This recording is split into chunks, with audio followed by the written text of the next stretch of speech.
So Sam Harris responded to these attacks, and I actually think that a lot of my overall response to Sam Harris is really in the first half of the show, where I tried to distill the distinctions as best I can within Islam and Islamism specifically, the different geopolitical variables that are leading to this, and really drawing to some sharp distinctions between groups that we oppose and condemn versus groups we misunderstand and may still condemn even when we understand them. And then also just a group like ISIS that absolutely is, as Sam Harris would say, is psychopathic, is evil, is beyond the pale. No objection from me or most anybody else from describing ISIS that way. Sam Harris put up on his podcast, and I listened to it. I listened to the whole thing.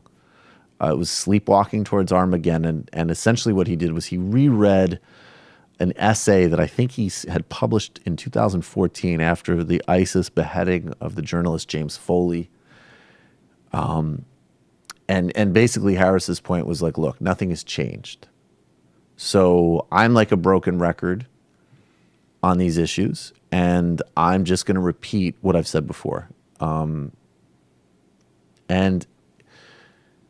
look, the problem is threefold.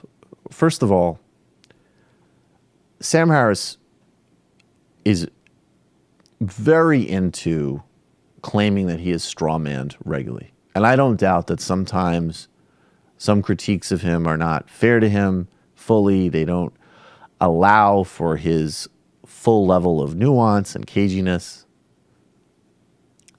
But I will say he does a lot of strawmanning himself, because his preemptive move on the left, or the regressive left, whatever that term is always to move the ball so far into this extreme, which is that basically anybody who wants to discuss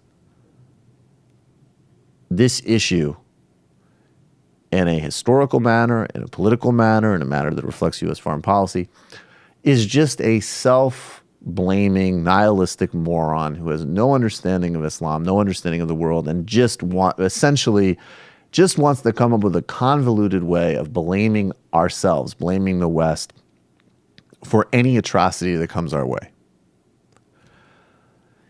And look, I can speak to what I say. I can speak to to what people I respect say. And I don't know of a single person with any serious, real public platform that is making excuses for ISIS, that is supporting ISIS, that has any time for the type of barbarism, cruelty, and despicable, grotesque behavior that this group is predicated on. I don't know anybody. But what I do know is I know people like me who are trying to figure out this mess and untangle the distinctions and see where, okay, what's a group that you absolutely have to respond to? What's a group that's obscene, but you can't respond to because it doesn't make strategic sense? What's a group that you might fundamentally disagree with, have a very different worldview from, but in fact could absolutely strike a nuclear deal, as an example, as we did with Iran? What's a group that engages in atrocities but is representing the legitimate grievances of a population? What are the different historical ways that this religion manifests? Not to be nice and liberal and deny that Islam is blah, blah, blah, but just because in terms of reality, Chinese Islam is different than Indonesian Islam, is different than Saudi Islam, is different than Pakistani Islam, is different than Indian Islam. And then also to make a whole other distinction between Islamic community in the United States, much more integrated, higher income than some of the problems that we see arising in Europe. There is no excuse or justification for the atrocity that you see in Beirut or Paris in any of that. It's called doing your homework. It's called having a historical understanding. There's no justification. There's no explanation. There's no West blaming. It's called being a mature adult looking for an integrated understanding.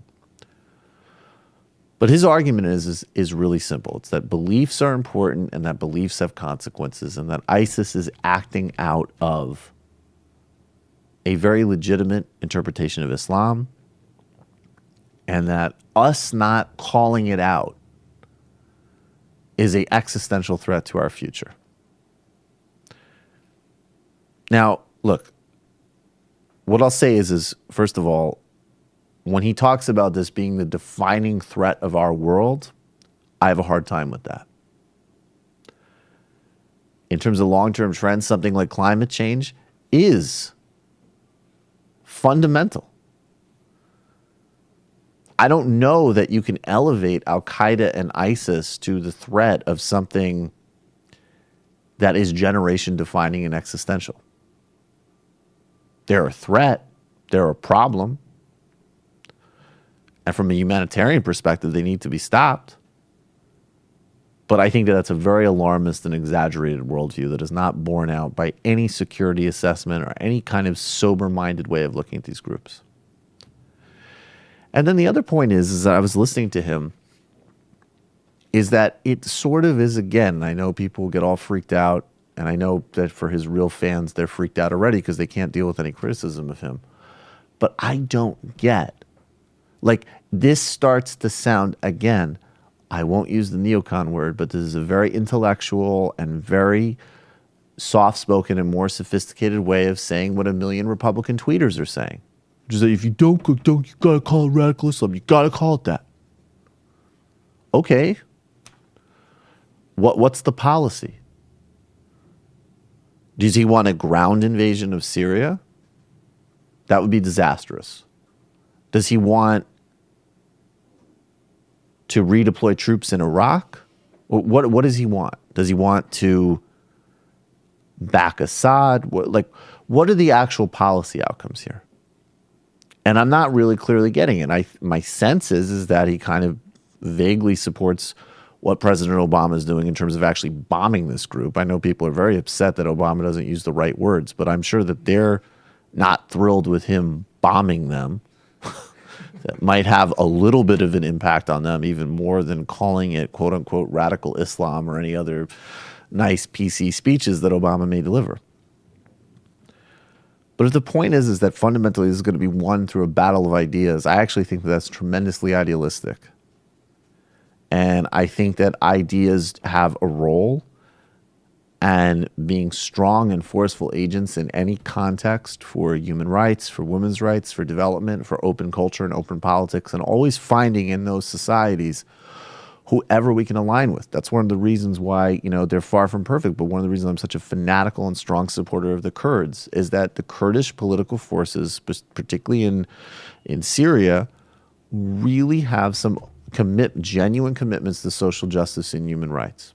And they're fighting against ISIS to the death. And I mean, there's going to be very few examples in the world of a real, good and evil. There might be mediocre and evil. I mean, there's no scenario where ISIS obviously isn't tremendously evil, but there's an example where, okay, back the Kurds, back civil society in Pakistan.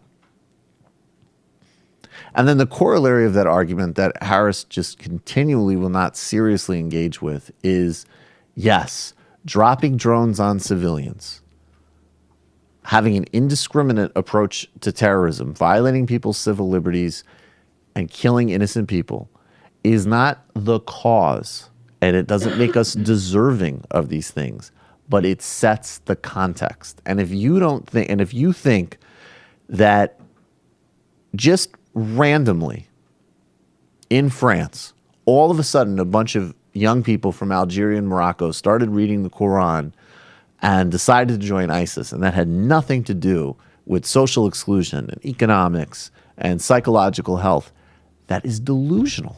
Why weren't their parents fighting in the same version? Why were their parents immigrating to France for a better life? And why is it that Muslim clerics are singing the national anthem in the public square?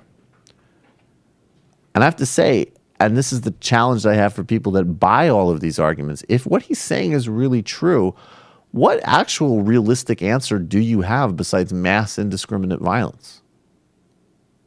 Because this notion of like, oh, well, it will be waged with ideas. I mean, please, if these ideas are as potent and as dangerous and as standalone as they are, I don't think that there's going to be that much that can be done. I appreciated some of Sam's new work with Majid Nawaz. I think there's some value there. But you got to look at this in a fully integrated way and stop looking for one single master narrative to explain all of it. Period.